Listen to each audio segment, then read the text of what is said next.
بسم اللہ الرحمن الرحیم رب اشرح لی صدری یسر لی امری واحلل عقدۃ من لسانی یفقہوا قولی۔ السلام علیکم ویئرز، میں ہوں آپ کا ہوسٹ، آپ کا دوست رضوان یونس۔ آج ہم جس موضوع کے بارے میں بات کریں وہ ہے کامیابی کیا ہے۔ کامیابی کو لے کے ہم نے بہت سارے لوگوں سے پوچھا کامیابی کیا ہے۔ کسی نے کہا آپ نے بہت سارا پیسہ بنا لیا، آپ نے بڑا گھر بنا لیا، بڑی گاڑی بنا لی، یہ کامیابی ہے۔ کسی نے کہا آپ ڈاکٹر بن گئے، یہ کامیابی ہے۔ کسی نے کہا آپ سائنٹسٹ بن گئے، یہ کامیابی ہے۔ کسی نے کہا آپ بڑے بزنس مین بن گئے، یہ کامیابی ہے۔ کسی نے کہا کہ 60 سال کی عمر گزارنے تک آپ صحت مند رہے تو یہ کامیابی ہے۔ کسی نے کہا اگر آپ کوئی ایک اچھی ہم سفر مل گئی، یہ کامیابی ہے۔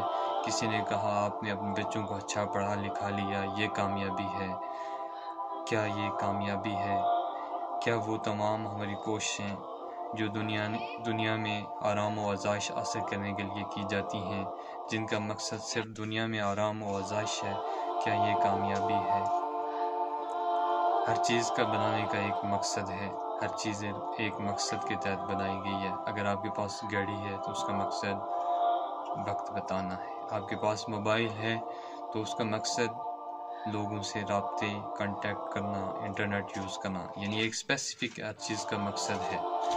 تو کیا انسان بغیر کسی مقصد کی تخلیق کیا گیا ہے؟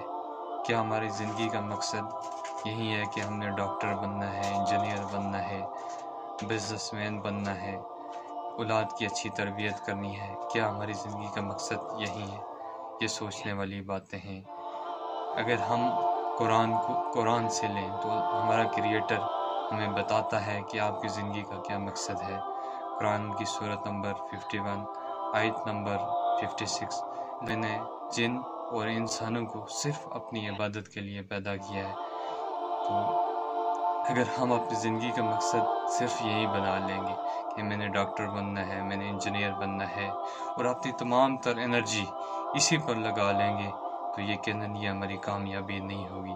ہمیں سوچنا ہوگا، کیونکہ ہر چیز مثلاً آپ کے پاس اگر موبائل ہے وہ چلے گا نہیں، آپ کا مقصد نہیں پورا کرے گا، آپ پھینک دیں گے۔ آپ کے پاس گاڑی ہے تو وہ اگر ٹائم نہیں بتاتی، اس کی جگہ کہاں پہ بنتی ہے، آپ اس کو کہیں سائڈ پہ۔ تو انسان کے دنیا میں آنے کا مقصد وہ اللہ تعالیٰ بتا رہا ہے کہ میں نے آپ کو صرف اپنی عبادت کے لیے پیدا کیا ہے، اسی میں ہماری کامیابی ہے، یہی ہماری حقیقت میں کامیابی ہے، یہی ہماری دائمی کامیابی ہے، اسی میں ہماری دنیا اور آخرت کی بھلائیاں ہیں۔ اگر ہم اپنے مالک کو راضی کر دیں، ہم اپنے کریٹر کو راضی کر لیں، بے شک ہم ڈاکٹر بھی بنیں، انجینئر بھی بنیں، لیکن ہماری زندگی کا مقصد یہ رہنا چاہیے کہ ہمیں اللہ تعالیٰ نے بھیجا کس لیے ہے۔ ہمیں اس مقصد کو کبھی نظر انداز نہیں کرنا چاہیے۔ اگر آپ کو میری یہ ویڈیو اچھی لگی ہے تو ضرور اپنی رائے دیجیے گا۔ اللہ نگہباں۔